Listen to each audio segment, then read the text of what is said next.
അതെ. ഇപ്പോൾ ഈ ഒരു മെഡിക്കൽ ഫീൽഡിൽ സാറിനൊരു എക്സ്പീരിയൻസ് ഉണ്ടല്ലോ. സാർ പറഞ്ഞിരുന്ന പോലെ sir നഴ്സായിട്ടുള്ളൊരു experience.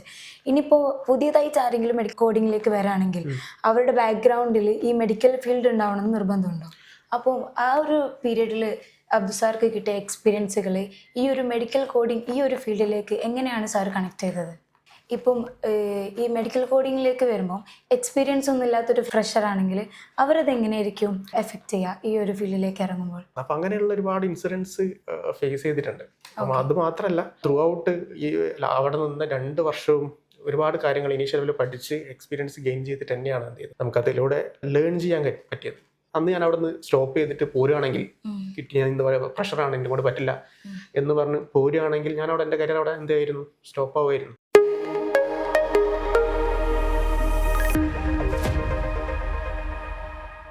Hi, I am Shada ലത്ന.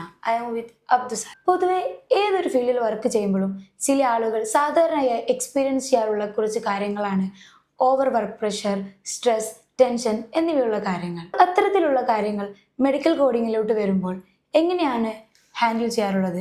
അത്തരത്തിലുള്ള കാര്യങ്ങൾ സംഭവിക്കാറുണ്ടോ? ആക്ച്വലി ഞാനൊരു BSc നഴ്സിംഗ് ഗ്രാജുവേറ്റാണ്. അപ്പോൾ ഞാൻ 2013 BSc നഴ്സിംഗ് കംപ്ലീറ്റ് ചെയ്തിട്ട്, പക്ഷെ അതപ്പോൾ ചോദിച്ചൊരു ചോദ്യത്തിലോട്ടേക്കാണ് ഞാൻ വരുന്നത് കേട്ടോ. 2013 കംപ്ലീറ്റ് ചെയ്തതിന് ശേഷം എക്സ്പീരിയൻസ് ഗെയിൻ ചെയ്യാൻ വേണ്ടി ഫസ്റ്റ് പോയത് മഹാരാഷ്ട്രയിലോട്ടേക്കാണ്. പൂനെയിലുള്ള കൊലാപൂർ എന്ന് പറഞ്ഞ സ്ഥലത്താണ് ഞാൻ ഫസ്റ്റ് ജോബിലേക്ക് കയറുന്നത്. അന്ന് എൻ്റെ പാക്കേജ് എന്ന് പറയുന്നത് 15,000 ആണ്. അറൗണ്ട് 11-12 ഒക്കെ നമ്മുടെ കയ്യിലേക്ക് സാലറി ആയിട്ട് കിട്ടും. പക്ഷേ BSc നഴ്സിംഗ് കഴിഞ്ഞിട്ട് ഞാൻ കരിയർ ആരംഭിക്കുന്ന കേസാണ് പറയുന്നത്. അപ്പോൾ അന്ന് ഒറ്റ ലക്ഷ്യത്തോടെ ഞാനത് അവിടെ ജോയിൻ ചെയ്യാൻ പോയത് എക്സ്പീരിയൻസ് ഗെയിൻ ചെയ്യുക എന്നുള്ള ഒറ്റ ലക്ഷ്യത്തോടുകൂടിയാണ്. പക്ഷേ നമ്മൾ ഒരു BSc നഴ്സിംഗ് ഗ്രാജുവേഷൻ കഴിഞ്ഞിട്ട് നമ്മൾ ഡയറക്റ്റ് ഡീൽ ചെയ്യാൻ പോകുന്നത് പേഷ്യൻസിനെയാണ്. അതും വേറൊരു നാട്ടിൽ വേറൊരു ഭാഷയാണ് അവർ ഫോളോ ചെയ്യുന്നത്. ഹിന്ദിയും അല്ല, മറാഠി എന്ന് പറയുന്ന വേറെ തന്നെ ലാംഗ്വേജാണ് അവർ യൂസ് ചെയ്യുന്നത് അവിടെയുള്ള ലോക്കലി ആളുകൾ. അപ്പോൾ അവിടെ പോയിട്ട് ഞാൻ ഇനീഷ്യൽ എന്താ പറയുക ഇവിടുന്ന് പഠിച്ച കാര്യങ്ങളും പോയിട്ട് അവിടെ പോയിട്ട് ഇനീഷ്യൽ വർക്ക് ചെയ്ത് വൺസ് ജോയിൻ ചെയ്ത് കരിയർ ഡെവലപ്പ് ചെയ്യാൻ തന്നെയാണ് ഇനി ആരംഭിച്ചത്. എന്ന് വെച്ചാൽ ഇതിലെന്താ പ്രശ്നം എന്ന് വെച്ചാൽ വേറൊരു ഫീൽഡ് പോലെ അല്ല. നഴ്സിംഗ് എന്ന് പറയുന്നതൊക്കെ നമ്മൾ ഡയറക്റ്റ് പേഷ്യൻ്റായിട്ട് ഡയറക്റ്റ് ഡീലിംഗ്, ഹ്യൂമൻ ബീങ് ആയിട്ട് ഡയറക്റ്റ് ഡീലിംഗ്. എന്തെങ്കിലും ചെറിയ മിസ്റ്റേക്ക് പോലും എന്താണ് പേഷ്യൻറ്റിനെ എഫക്റ്റ് ചെയ്യും. അതുകൊണ്ട് തന്നെ തീർച്ചയായിട്ടും നമ്മൾ എന്ത് ചെയ്യുമ്പോഴും അത്രയും പെർഫെക്റ്റ് ആയിരിക്കണം, അത്രയും അതിൽ നോളജബിൾ ആയിരിക്കണം. അപ്പോൾ ഇനീഷ്യലി ഞാൻ കണ്ടിരിക്കുന്ന കാര്യം എന്താണെന്ന് വെച്ചാൽ അതിലൂടെ എക്സ്പീരിയൻസ് ഗെയിൻ ചെയ്യുക എന്നുള്ളത് തന്നെയാണ്. കുറേ കാര്യങ്ങൾ പഠിക്കണം. ഇനീഷ്യൽ ലെവലിൽ എന്തായാലും നല്ല ബുദ്ധിമുട്ടാണ്. ഞാൻ പറഞ്ഞില്ല, മറാഠി പോലത്തെ ഒരു ലാംഗ്വേജ് ലേൺ ചെയ്യുക എന്ന് പറയുകയാണെങ്കിൽ അവിടുത്തെ ലോക്കൽ ആളുകൾ അതേ തന്നെ സംസാരിക്കുള്ളൂ. നമ്മൾ പറയുമ്പോൾ ഒന്നും അവർക്കത് ഹിന്ദി പറഞ്ഞു കഴിഞ്ഞാൽ ഇപ്പോൾ ഓക്കെ ആയിക്കോളുന്നില്ല. അപ്പോൾ ഇനീഷ്യലി നമ്മൾ ഫേസ് ചെയ്യുന്ന സ്ട്രഗിൾസ് എന്ന് പറയുന്നത് തീർച്ചയായിട്ടും എന്താ പറയുക ഒരു എൻട്രി ലെവൽ ജോബിലായിരുന്നു. ജസ്റ്റ് ഒരു ഗ്രാജുവേഷനോ അല്ലെങ്കിൽ ഏതൊരു കോഴ്സ് കഴിഞ്ഞാൽ ഒരു എൻട്രി ലെവൽ ഇനീഷ്യൽ കയറുന്നതിന് എന്തായാലും നമുക്ക് കുറച്ച് സ്ട്രഗിൾസ് ഉണ്ടാവും. വൺസ് നമ്മളത് ഓവർകം ചെയ്യുക എന്നുള്ളത് മാത്രമേ അതിന് സൊല്യൂഷൻ ഉള്ളൂ. ആ ഓവർകം ചെയ്യുമ്പോൾ സമയത്ത് നമ്മൾ ഒരുപാട് കാര്യങ്ങൾ നമ്മൾ ലേൺ ചെയ്യും. ഞാൻ പറഞ്ഞ പോലെ പല കാര്യങ്ങളും എന്താ പറയുക പ്രൊസീജിയേഴ്സ് ആയിട്ടും പല കാര്യങ്ങളും നമ്മൾ പഠിക്കുന്നു. അതിൽ പെർഫെക്റ്റ് ആയിട്ട് ചെയ്യാൻ പഠിക്കുന്നു. കമ്മ്യൂണിക്കേഷനിൽ ഇമ്പ്രൂവ് ആവുന്നു. അവിടെ ലോക്കലി ലാംഗ്വേജ് മെല്ലെ മെല്ലെ പഠിക്കുന്നു.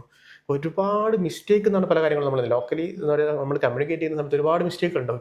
ഇപ്പം എൻ്റെ ഡ്യൂട്ടി രാവിലത്തെ ഡ്യൂട്ടി ആണെങ്കിൽ അടുത്ത ദിവസം രാവിലെ വീട്ടിൽ ഡ്യൂട്ടിക്ക് പോകണമല്ലോ എന്ന് ആലോചിച്ച് ഭയങ്കര ടെൻഷനായിരിക്കും.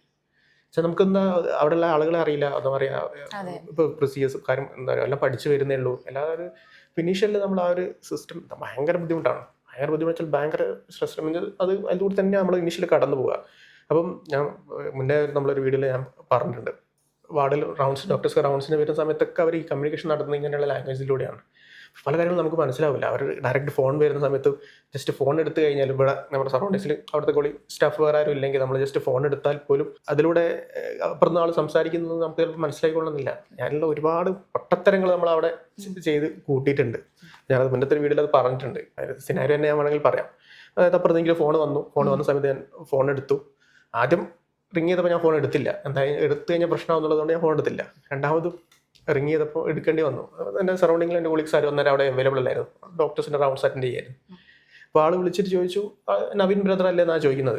അപ്പം ബ്രദർ എന്നാണ് അവിടെ വിളിക്കുക, നഴ്സസിനൊക്കെ അവിടെ ബ്രദർ എന്നാണ് വിളിക്കുക. അപ്പം ഞാൻ പറഞ്ഞു നവീൻ ബ്രദർ അല്ല, ഞാൻ അബ്ദുള്ള ബ്രദർ ആണെന്നുള്ള ഒരു സിനാരിയോ ഞാൻ മുന്നത്തെ വീഡിയോ പറഞ്ഞിട്ടുണ്ടായിരുന്നു.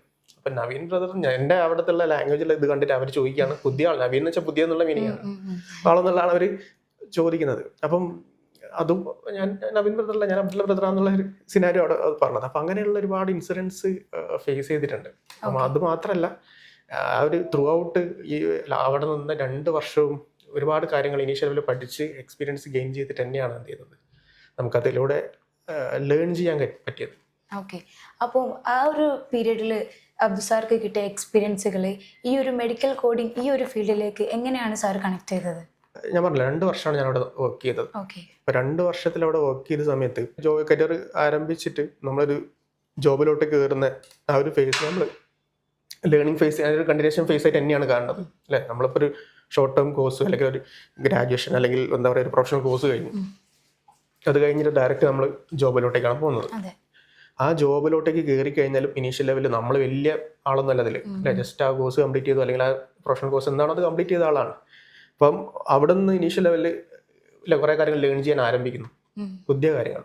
പുതിയ കാര്യങ്ങൾ നമ്മൾ ടെക്സ്റ്റ് ബുക്കിലൊക്കെ പഠിച്ചിട്ടുള്ള കാര്യങ്ങൾ എൻ്റെ പ്രാക്ടിക്കാലിറ്റി ലെവലിൽ നമ്മൾ എന്ത് ചെയ്യുന്നത് അപ്ലൈ ചെയ്യുന്നു എന്നുള്ളതാണ്. അപ്പം മെഡിക്കൽ കോഡിങ്ങിൻ്റെ കേസിലും സെയിം സിറ്റുവേഷൻ തന്നെയാണ്.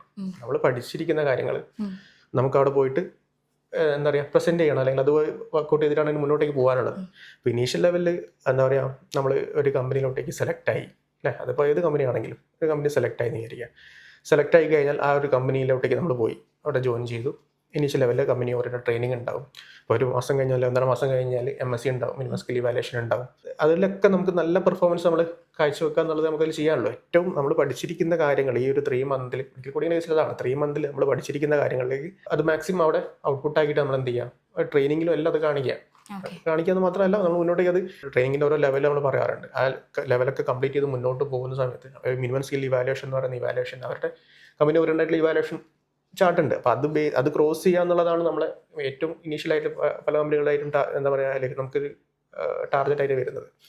അവിടെയൊക്കെ വേണ്ടത് നോളജാണ്. പല ആളുകളും എന്താ പറയുക വർക്ക് പ്രഷർ, നേരത്തെ ശ്രദ്ധ ചോദിച്ചതുപോലെയുള്ള ഇങ്ങനെയുള്ള സിനാരിയോ അല്ലെങ്കിൽ ഞാൻ പറഞ്ഞ വർക്ക് പ്രഷർ അല്ലെങ്കിൽ ഓവർ ഇങ്ങനെയുള്ള കാര്യങ്ങളിലേക്കെല്ലാം ഫോക്കസ് ചെയ്യുന്ന സമയത്ത് ഇനീഷ്യൽ സ്റ്റേജ് എന്ന് പറയുന്നത് ഇങ്ങനെ തന്നെ പോകാനേ കഴിയുള്ളൂ. വൺസ് നമ്മൾ എക്സ്പീരിയൻസ് ആയി കഴിഞ്ഞാൽ, ഞാൻ പൂനെയിലെ കാര്യം തന്നെ കണക്ട് ചെയ്ത് പറയാം. വൺസ് ഞാൻ 1 വർഷം കഴിഞ്ഞപ്പോൾ തന്നെ എനിക്ക് അവിടുത്തെ കാര്യങ്ങളൊക്കെ മനസ്സിലായി. എന്താണ് കമ്മ്യൂണിക്കേറ്റ് ചെയ്യുന്നത് മനസ്സിലായി, ഫോൺ വിളിച്ചു കഴിഞ്ഞാൽ എങ്ങനെ ഡീൽ ചെയ്യുന്നത് മനസ്സിലായി, അവിടെയുള്ള എന്താ പറയുക ഡോക്ടേഴ്സിൻ്റെ പേഷ്യൻസിൻ്റെ കമ്മ്യൂണിക്കേഷൻ്റെ ഒരു റൂട്ട് മനസ്സിലായി, എങ്ങനെയാണ് പ്രൊസീജിയേഴ്സ് കൂടുതൽ എക്സ്പീരിയൻസ് ചെയ്തു, എങ്ങനെ ചെയ്യാന്നുള്ളത് വളരെ വിത്തൗട്ട് നമ്മുടെ കൊളീഗ്സ് ഒന്നും ഇല്ലാതെ തന്നെ കാര്യങ്ങളൊക്കെ ചെയ്യാനും കുറേ കാര്യങ്ങൾ പഠിച്ചു. 2 വർഷം ആകുമ്പോഴത്തേക്ക് ഏകദേശം കാര്യങ്ങൾ എന്തായി, എല്ലാ കാര്യങ്ങളും എന്തായി പെർഫെക്റ്റ് ആയി. ഓക്കെ. ഇപ്പം ഈ മെഡിക്കൽ കോഡിങ്ങിലേക്ക് വരുമ്പോൾ എക്സ്പീരിയൻസ് ഒന്നും ഇല്ലാത്തൊരു ഫ്രഷർ ആണെങ്കിൽ അവരത് എങ്ങനെയായിരിക്കും എഫക്റ്റ് ചെയ്യുക ഈ ഒരു ഫീൽഡിലേക്ക് ഇറങ്ങുമ്പോൾ? അതെന്തല്ലേ പൊതുവേ ചില സൊസൈറ്റിയിൽ അല്ലെങ്കിൽ ഇൻഡസ്ട്രിയെ സംബന്ധിച്ചിടത്തോളം ഏതൊരു ഇൻഡസ്ട്രിയിലാണെങ്കിലും നമ്മൾ എങ്ങനെയാണ് അതിനെ നോക്കിക്കാണുന്നതിന് ബേസ് ചെയ്ത് നമുക്കത് മുന്നോട്ടേക്ക് കരിയർ ഡെവലപ്പ് ചെയ്യാൻ കഴിയുള്ളൂ. എന്നുവെച്ചാൽ ഇപ്പം നമ്മൾ മെഡിക്കൽ കോഡിംഗ് എന്നുള്ള കോഴ്സ് അല്ല, ഏത് കോഴ്സ് ആണെങ്കിലും നമ്മൾ എത്രത്തോളമാണ് അത് കരിയർ ഫോക്കസ് ചെയ്ത് അത് ഡെവലപ്പ് ചെയ്യാൻ കാണുന്നത്. അല്ലെങ്കിൽ വെറുതെ ഒരു ജോബിലെ എന്താ പറയുക അവർ പറഞ്ഞിട്ട് കോഴ്സ് ചെയ്തു, ഇന്നാൾ പറഞ്ഞിട്ട് കേസ് ചെയ്തു, എന്താ പറയുക വർക്ക് പ്രഷർ ഉണ്ട് അതുണ്ട് എന്നൊക്കെ പറയുന്ന പല സിറ്റുവേഷൻസും പല ആളുകളും പറയാറുണ്ട്. പക്ഷേ എന്താണ് സിനാരിയോ എന്ന് വെച്ചാൽ എന്താണ് കറണ്ട് നമ്മൾ ഫോളോ ചെയ്യേണ്ടതെന്ന് വെച്ചാൽ ആ ഒരു ഫേസ് ഞാൻ നേരത്തെ പറഞ്ഞ നേഴ്സിങ്ങിനെ കണക്ട് ചെയ്തുകൊണ്ട് തന്നെ പറയുകയാണ്, ആ ഒരു ഫേസ് നമ്മൾ മാക്സിമം ലേൺ ചെയ്യാൻ തന്നെ യൂസ് ചെയ്യാം. അത് നിങ്ങളിപ്പം വർക്ക് പ്രഷർ പറഞ്ഞു കഴിഞ്ഞാലും എല്ലാം എന്താ പറയുക അതിൽ കൂടെ സ്മൂത്തായിട്ട് പോകുന്ന രീതിയിൽ തന്നെ ആക്കണം. അതിലൊരു എന്താ പറയുക ഒരുപാട് കാര്യങ്ങൾ പഠിക്കുകയും അല്ലേ, അത് നമ്മളൊരു വ്യക്തമായൊരു ചാർട്ട് അതിനുണ്ടാക്കണം. അല്ലാതെ നമ്മളത് ഞാൻ പറഞ്ഞ പോലെ പൂനെയിൽ ഞാൻ അന്നിപ്പം എന്താ പറയുക അന്നേരം പല ഒരുപാട് ഞാൻ ജസ്റ്റ് ഒരു ആ ഫോൺ കോളിൻ്റെ ജസ്റ്റ് ചെറിയൊരു എക്സാമ്പിൾ മാത്രമേ പറഞ്ഞിട്ടുള്ളൂ. അങ്ങനെയുള്ള ഒരുപാട് സിറ്റുവേഷൻസ് നടന്നിട്ടുണ്ട്. അപ്പോൾ അന്ന് ഞാൻ അവിടെ നിന്ന് സ്റ്റോപ്പ് ചെയ്തിട്ട് പോരുകയാണെങ്കിൽ ഞാൻ എന്താ പറയുക പ്രഷറാണ് എന്നെ കൊണ്ട് പറ്റില്ല എന്ന് പറഞ്ഞ് പോരുകയാണെങ്കിൽ ഞാൻ അവിടെ എൻ്റെ കരിയർ അവിടെ എന്തായിരുന്നു സ്റ്റോപ്പ് ആവുമായിരുന്നു. അപ്പോൾ ഇനീഷ്യൽ ലെവലിൽ നമ്മൾ എപ്പോഴും നമ്മൾ എക്സ്പീരിയൻസ് ഗെയിൻ ചെയ്യാൻ തന്നെയാണ് ഫോക്കസ് ചെയ്യുക. വൺസ് എക്സ്പീരിയൻസ് ആയി കഴിഞ്ഞാൽ നമ്മൾ അതിൽ മാസ്റ്റർ ആയി കഴിഞ്ഞാൽ പിന്നെ നമ്മുടെ ഈ കാര്യങ്ങൾ നമ്മുടെ കയ്യിലായി. മെഡിക്കൽ കോഡിങ്ങിൻ്റെ കേസിലും സെയിം സിറ്റുവേഷൻ തന്നെയാണ്.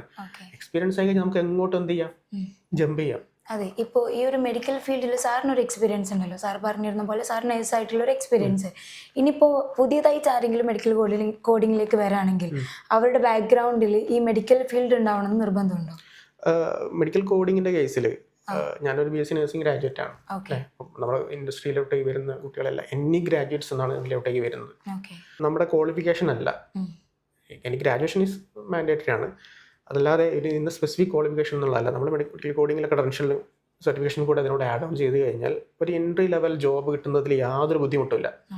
മാത്രമല്ല അത് നമ്മൾ സാധാരണ ഒരു പ്രൊഫഷണൽ കോഴ്സ് ഒക്കെ ചെയ്ത് കിട്ടുന്നതിനെക്കാട്ടും സ്റ്റാർട്ടിങ് നല്ലൊരു പാക്കേജിൽ നമുക്ക് ഇനീഷ്യൽ കരിയർ ആരംഭിക്കാൻ പറ്റുന്നുണ്ട്. ആ ഇനീഷ്യൽ കരിയർ ആരംഭിക്കുന്ന പാക്കേജിൽ ആ പാക്കേജ് ഞാൻ പറഞ്ഞതുകൊണ്ടാണ് നമ്മൾ ഇനീഷ്യൽ നമുക്ക് നല്ല പാക്കേജ് നമുക്ക് ഏൺ ചെയ്യുന്നുണ്ട്. അത് നമ്മൾ എന്ത് ചെയ്യുന്നു ഒരു ലേണിംഗ് ഫേസ് ആയിട്ട് കാണുകയും ചെയ്യുന്നു. ആ ഒരു 1 or 2 ഇയർ നമ്മൾ എക്സ്പീരിയൻസ് ആയി കഴിഞ്ഞാൽ അല്ലെ ആളുകൾ വർക്ക് പ്രഷറൊക്കെ പറയുന്ന ആളുകളുണ്ടാവുമല്ലോ. അപ്പം നമ്മൾ ഇനീഷ്യലി ഇത് സംഭവം ജോബുമായിട്ട് കുറച്ചുകൂടെ ക്യാച്ചപ്പായിട്ട് നമ്മളൊക്കെ ചെയ്ത പോലെയുള്ള ഒരു പ്രോസസ്സിലൂടെ കടന്നു പോയിട്ട് ഒരു 1.5 വർഷം 2 വർഷമൊക്കെ നമ്മളത് പിടിച്ച് നിന്ന് എക്സ്പീരിയൻസ് ഗെയിൻ ചെയ്ത് എല്ലാ സിസ്റ്റവും മനസ്സിലാക്കി കാര്യങ്ങളൊക്കെ പഠിച്ച് കണ്ടിന്യൂസ് ആയിട്ട് അതിന് വേണ്ടിയിട്ട് വർക്ക് ചെയ്തിട്ട് അല്ലാതെ നമ്മൾ മറ്റൊരു എന്താ പറയുക അത് പഠിക്കണമല്ലോ അല്ലെങ്കിൽ അങ്ങനെ ഒരു മൈൻഡ് പോവുകയാണെങ്കിൽ നമുക്ക് കരിയർ ഡെവലപ്പ് ചെയ്യാൻ കഴിയില്ല. അതെ, അത് കുറച്ചും കൂടി ബുദ്ധിമുട്ടായിരിക്കും. ഞാൻ തീർച്ചയായിട്ടും നമ്മൾ ആ ഫേസിലൂടെ തന്നെ കടന്നു പോയി കഴിഞ്ഞാൽ മാത്രമേ നമുക്ക് എന്ത് ചെയ്യാൻ പറ്റുള്ളൂ. എക്സ്പീരിയൻസ് നല്ലൊരു എക്സ്പീരിയൻസ് ആണ് എനിക്ക് ആ ഒരു 2 വർഷത്തിൽ കിട്ടിയത്. ഓക്കെ, ഇത്രയും കാര്യങ്ങൾ പഠിക്കാൻ പറ്റും. ഇപ്പം ഞാനൊരു പേഷ്യൻ്റ് ഡെയിലി എന്ന കേസിൽ എന്താ പറയുക എന്തെങ്കിലും ഒരു മെഡിസിൻ അഡ്മിനിസ്റ്റർ ചെയ്യുന്നതിലോ എന്തിനാണെങ്കിലും എനിക്ക് ആ ഒരു കോൺഫിഡൻസ് എന്താ പറയുക ആ ഒരു ഇതുണ്ട്. അത് ഞാൻ അന്ന് സിറ്റുവേഷൻ അന്ന് അവിടെ സ്റ്റോപ്പ് ചെയ്തിട്ടുണ്ടെങ്കിൽ അവിടെ കരിയറെ അവിടെ സ്റ്റോപ്പ് ആയാണ്. അത് മെഡിക്കൽ കോഡിംഗ് ആണെങ്കിലും സെയിം സിറ്റുവേഷൻ തന്നെയാണ്. ഇപ്പം പല ആളുകളും പറയുന്ന എന്തെങ്കിലും അങ്ങനത്തെ ഇഷ്യൂസ് ഒക്കെ പറയുന്ന ആളുകളും ഇതിനെപ്പറ്റി എന്ത് ചെയ്യുന്നില്ല, കൂടുതൽ ചിന്തിക്കുന്നില്ല എന്താണ് സിനാരിയോ, കറണ്ട് സിനാരിയോ. ഇത്രയും അൺഎംപ്ലോയബിലിറ്റി ഒക്കെ ഉള്ള ഒരു സമയമാണ്. നമുക്കിപ്പോൾ കഴിഞ്ഞ ദിവസം വന്നിട്ടുണ്ടായിരുന്നു. അത്രയും അൺഎംപ്ലോയബിലിറ്റി എന്ന് വെച്ചാൽ ഒരു ഗ്രാജുവേഷൻ ആയിട്ടുള്ള ഒരാളെ സംബന്ധിച്ചിടത്തോളം ഇനീഷ്യൽ ഒരു ജോബ് കിട്ടുകയാണ്. ആ ഒരു ജോബിലോട്ടേക്ക് എന്താ പറയുക നമ്മളൊരു 3 മന്ത് കോഴ്സിലൂടെ കരിയർ അവർക്ക് ആരംഭിക്കാൻ പറ്റുന്നുണ്ട്. വൺസ് അതിൽ ഡെവലപ്പ് ചെയ്തിട്ട് മുന്നോട്ടേക്ക് പോകാനുള്ള എല്ലാ ഓപ്ഷൻസും ഇതിൽ ഓപ്പണുമാണ്. അത് എക്സ്പീരിയൻസ് ആയി കഴിഞ്ഞാൽ ഏത് തലത്തിലോട്ടേക്ക് അവർക്ക് മൂവ് ചെയ്യാം, അവിടെ വർക്ക് ചെയ്യാം, പുറത്തോട്ട് പോകാം, എല്ലാ തരത്തിലുള്ള ഓപ്ഷൻസ് ഉണ്ട്.